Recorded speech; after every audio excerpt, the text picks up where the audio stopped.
saw another vehicle coming towards me, facing me on my side of the road. Okay. So another vehicle was traveling towards you on your side of the road. Yes. Okay. What did you do in response to this? I tried to quickly get away from the car. And did you quickly get away towards the shoulder or towards the center of the road? Towards the center. Okay. Were you able to evade that vehicle? No. What happens because you weren't able to evade the vehicle? We were hit. I don't really recall the actual impact, but I just remember opening my eyes and being on the side of the road with the whole windshield gone. And when you opened your eyes, what was going on around you? There was blood dripping down my face into my lap. At that time, I didn't realize I was bleeding. There was a woman next to me trying to console me, and I couldn't really understand why. She just kept telling me everything was going to be okay, and I just remember telling her that I was pregnant and that I was scared. I looked at my husband, and he just looked like he was asleep. And I grabbed his hand. He wasn't responsive to me. And then they took me out of the car, put me in the ambulance, took me to St. David. Okay. How long were you there? What happened to your husband? A couple of hours. Honestly, don't really know. I just remember every time someone would come into the room asking, "Where's my husband? How is he?" And they just kept telling me that they would let me know when they knew. Do you remember who you were told by? I just remember it was an officer who came in and sent everyone out of the room. And were you in fact informed that your husband had passed away? Yes. How did you react to that? I immediately started crying. I still was in denial. And then they tried to tell me to calm down because of my brain injury. That it was really important for me and for my child that I was calm because at the time my baby was still alive. His heartbeat was just very, very slow. Your child was still alive when you were informed that your husband had passed away? Yes. Did you ever receive news about your child passing away?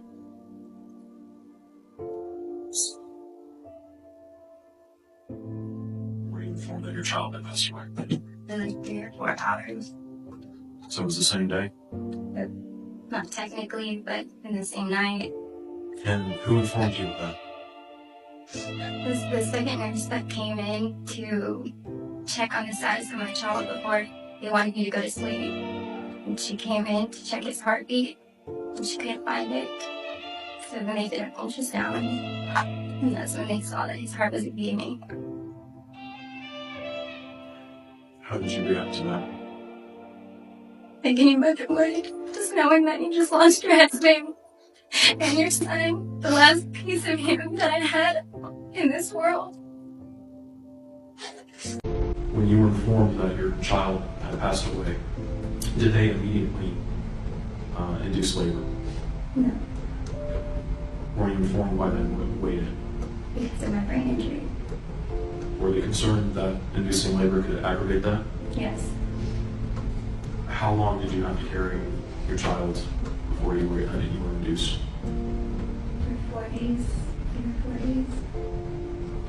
Did you know the sex of your child prior to that point? No. When did you find that out? I found that out after I found out that he was no longer alive. And what sex was that? It's a boy. And you delivered 4 days after you were told he was deceased. Yes. I had to hold him in my body for days. After you gave birth, did you do anything with Amy and James? I got to hold him. Got to look at him.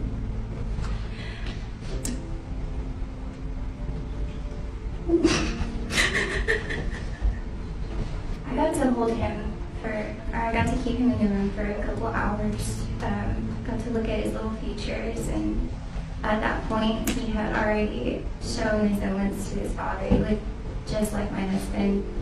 Got to look at his little feet and his hands, and then they took him. Do you know what happened to him after they took him? I know that he took his little fingerprints and his footprints for keepsake box for me, and then I believe he sent him the baby. So as soon as you got discharged from the hospital, you started planning a funeral? Yes. Or should I say 2 funerals? It was a joint funeral. Joint. So they were buried at the same time? Yes, they were buried together. There was a small coffin that resembles the coffin that we had picked out for my husband, and it was placed in his arms. How has your life been since this? Everything's different. Everything. I don't live in the same place. I don't go to the same places anymore. I'm different. My relationships with my friends and family are different because I can't be the same person I was before.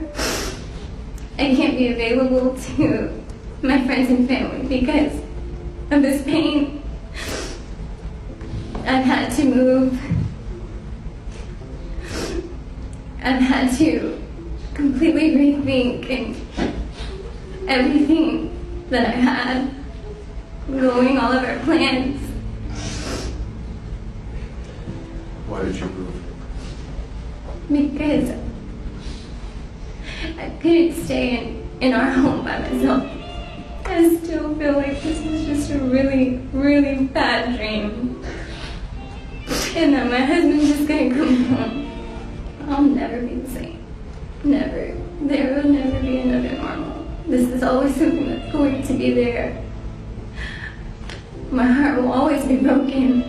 And I will always love him and our son, and I will always want them back.